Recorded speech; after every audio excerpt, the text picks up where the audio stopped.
Welcome to latest study defence academy English with Mukesh sir. आज के video में आपका बहुत बहुत स्वागत है। आज हम पढ़ने वाले हैं यूज ऑफ हैव। हैव का मतलब क्या होता है, इसका यूज कहाँ होता है, आइए देखते हैं। बेसिक ग्रामर में हैव का मतलब होता है रखना या पास होना। आप इसको समझ सकते हैं जब हम हैव का यूज करेंगे तो किस तरीके से करते हैं, आइए देखते हैं। सबसे पहले हैव का हम दो तरीके से यूज कर सकते हैं, पोजीशन के लिए या फिर कोई वस्तु आपके पास है ये दर्शाने के लिए, ठीक है, या फिर ऑनरशिप के लिए भी आप इसका यूज कर सकते हैं, यानी कि संपत्ति या फिर मालिक होना। ठीक है, इसका मतलब है संपत्ति यानी कि आपके पास कोई वस्तु है उसे दिखाने के लिए आप यूज करेंगे हैव का। जैसे कि मेरे पास एक कार है, तो इसमें आप कहेंगे आई हैव अ कार। अगर मैं कहूं मेरे पास एक कार तो है, मैं उसका मालिक तो हूं, लेकिन वो अभी मेरे पास नहीं है, बट मैं उसका मालिक हूं, यानी कोई लेके गया है। तो इस तरीके से भी आप कह सकते हो आई हैव अ कार, यानी कि सेम सेंटेंस है, इसमें थोड़ा सा डिफरेंस है, आपको समझना है। यानी कि आप इसके मालिक है या नहीं है, ये वस्तु आपके पास है तो भी आप हैव का यूज करेंगे आई हैव अ कार। लेकिन आपके पास अभी है या नहीं है, लेकिन आप उसके मालिक हैं, ये दर्शाने के लिए कि यू आर दी ऑनर, तो भी आप हैव का यूज करेंगे। तो इस तरीके से दो तरीके से हम हैव का यूज करते हैं। और आइए देखते हैं जो ये टॉपिक है हैव, ये केवल हैव है या कुछ चेंजेस इसमें होते हैं। देखिए, अगर हम इस हैव की बात करें प्रेजेंट में, अगर बात करें तो प्रेजेंट में इसकी फॉर्म होती है हैज और हैव, ठीक है। पास्ट में इसकी फॉर्म होती है हैड, और फ्यूचर में इसकी फॉर्म चेंज हो जाती है शैल हैव और विल हैव। इस तरीके से आप हैव का यूज प्रेजेंट, पास्ट, फ्यूचर तीनों ही फॉर्म में कर सकते हो। तो एक एक करके इनको समझेंगे। अगर हम बात करते हैं प्रेजेंट की, तो प्रेजेंट में मैंने आपको बताया हैज और हैव का हम प्रयोग करते हैं। और कब करते हैं? अगर हिंदी के वाक्यों में रखता है, रखती है, रखते हैं, इस तरह के सेंटेंस आते हैं, या कोई वस्तु आपके पास है, इस तरह के सेंटेंस आपके आते हैं, तो आप यूज करेंगे हैव का, ठीक है, हैज या हैव का। तो अब ये आपको पता करना है हैज का यूज किसके साथ करना है। अगर subject he, she, it, this, that या सिंगुलर हो, अगर subject he, she, it, this, that या सिंगुलर हो तो आप यूज करेंगे हैज का। और हैव का यूज कहां करेंगे? अगर सब्जेक्ट आई हो, वी, यू, दे, या फिर प्लूरल हो, या फिर दीज या दोज भी आ जाए तो आप हैव का यूज करेंगे। तो इस तरीके से आपको ये समझ आ रहा होगा।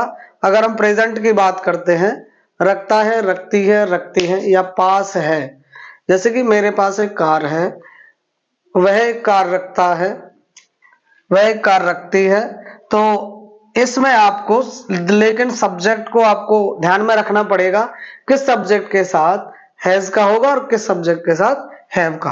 तो यहाँ मैंने आपको एक्सप्लेन किया है, लिखा है कि अगर ये सब्जेक्ट आते हैं he she it this that या सिंगुलर तो आप हैज का यूज करेंगे। अगर आपको I we you they these those या प्लूरल इनमें से कोई दिखता है तो आप हैव का यूज करेंगे। आइए एक एग्जांपल के साथ समझते हैं। रमेश के पास एक पुस्तक है। रमेश के पास एक पुस्तक है। अब सबसे पहले आपको पहचानना है, ये भी जो आपको है without main verb, without main verb, यानी कि हम सिर्फ और हैव का ऑर्डिनरी यूज है, सिर्फ उसके बारे में पढ़ रहे हैं। कोई एक्शन वर्ड्स इसमें नहीं होंगे, कोई क्रिया इसमें नहीं होगी, मेन वर्ब नहीं होगी। यानी कि जो एक्शंस हमारे होते हैं जैसे कि खेलना है, कूदना है, नाचना है, सोना है, खाना पीना, इस तरह के कोई भी एक्शन वर्ड्स इसमें नहीं होंगे। हम केवल सिंपल यूज कर रहे हैं ऑर्डिनरी, कि आपके पास कोई वस्तु है तो पास शब्द बीच में मिलेगा और है या हूं, ये है इस तरह के शब्द लास्ट में मिलेंगे। आपके पास कोई वस्तु है तो आप कहेंगे रमेश के पास एक पुस्तक है, तो सबसे पहले सब्जेक्ट देखना है, रमेश सिंगुलर है और रमेश के साथ आप लगाएंगे has, Ramesh has a book. Is that clear? अच्छा, मेरे पास एक पुस्तक है या मैं एक पुस्तक रखता हूं, तो ये हो जाएगा आई सब्जेक्ट हो गया। मेरे पास के लिए आई हैव, आई यूज करते हैं, तो आई के साथ यहाँ पे मैंने लिखवाया हुआ है आई के साथ हैव का यूज होगा, तो आई हैव अ बुक। यहाँ पे आई की जगह अगर वी आ जाता है तो वी हैव अ बुक, ठीक है। शी आ जाएगा तो शी हैज हो जाएगा। तो आपको ये सब्जेक्ट के हिसाब से ध्यान रखना है। आइए देखते हैं इसमें यूज ऑफ हैड। पास्ट में हम यूज करेंगे हैड का। देखिए यहाँ पे कोई सब्जेक्ट का कोई फर्क नहीं पड़ेगा, यहाँ पे कोई भी सब्जेक्ट हो सभी के साथ आपको हैड का करना है। यानी कि ये दर्शाने के लिए कि कोई वस्तु आपके पास अभी है, पहले नहीं थी, यानी कि पहले थी अब नहीं है। आप कह सकते हो पास था या पास थी, रखता था, रखती थी, रखते थे, या इस तरह के शब्द आपको वाक्य के अंत में देखने को मिलेंगे। आइए, तो इसमें सब्जेक्ट का कोई फर्क नहीं पड़ता है। मेरे पास एक घड़ी थी, तो इसमें सीधा सीधा है, कोई आपको सोचना नहीं है, सब्जेक्ट कोई भी हो। तो आई हैड आ वॉच, वह एक घड़ी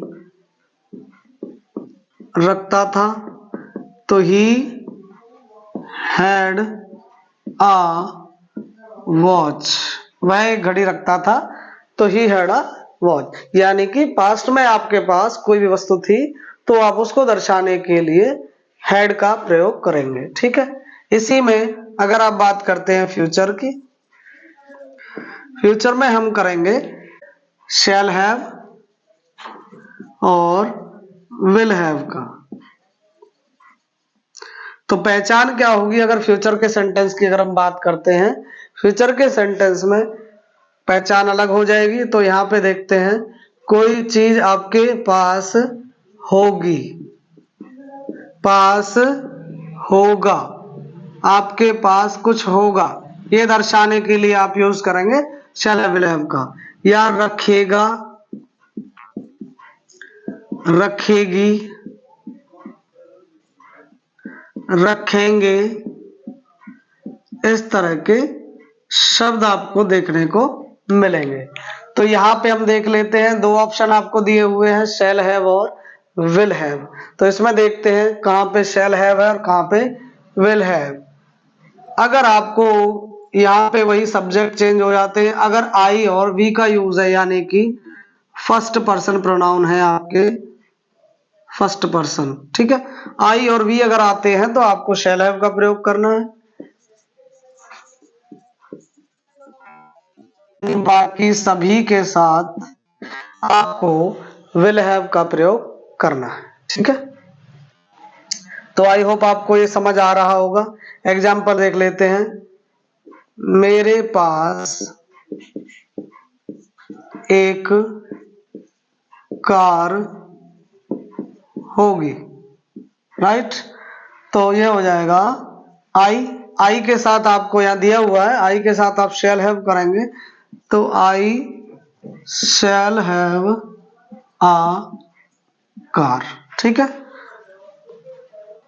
राम के पास एक कार होगी, राम के पास एक कार होगी। Ram will have a car, ठीक है, राम के पास एक कार होगी, Ram will have a car. तो इस तरीके से आपको ये प्रयोग करना है, has, have, had, will have, shall have. I repeat, अगर हम प्रेजेंट की बात करते हैं, प्रेजेंट में आपके पास कोई वस्तु है या आप किसी वस्तु के मालिक हैं, ये दर्शाने के लिए आप हैव का यूज करेंगे। प्रेजेंट की बात करें तो प्रेजेंट में आपको हैज और हैव का यूज करना है, पास्ट में आपको हैड का प्रयोग करना है, फ्यूचर में आपको शैल हैव, विल हैव का प्रयोग करना है, ठीक है। आई होप आपको ये अच्छे से समझ आ रहा होगा, और एग्जांपल्स के साथ आप इनको प्रैक्टिस करेंगे तो आपको इजीली समझ आ जाएगा, और आप वीडियोस को बार बार देख सकते हैं अगर आपको समझ नहीं आए। और इसके अलावा अगर फिर भी आपको कोई डाउट रहता है तो आप कमेंट के माध्यम से हमसे जुड़ सकते हैं। तो ऐसे ही अगले वीडियो में मिलते हैं, नेगेटिव और इंटेरोगेटिव का यूज, यानी कि हैज हैव का नेगेटिव इंटेरोगेटिव के यूज के साथ मिलते हैं अगले वीडियो में। तो बने रहिए हमारे साथ, हमारे चैनल को आप सब्सक्राइब कीजिए, वीडियो को लाइक कीजिए, शेयर कीजिए और अपने कमेंट के माध्यम से अपना प्यार हमें दीजिए। मिलते हैं अगले वीडियो में। Thank you.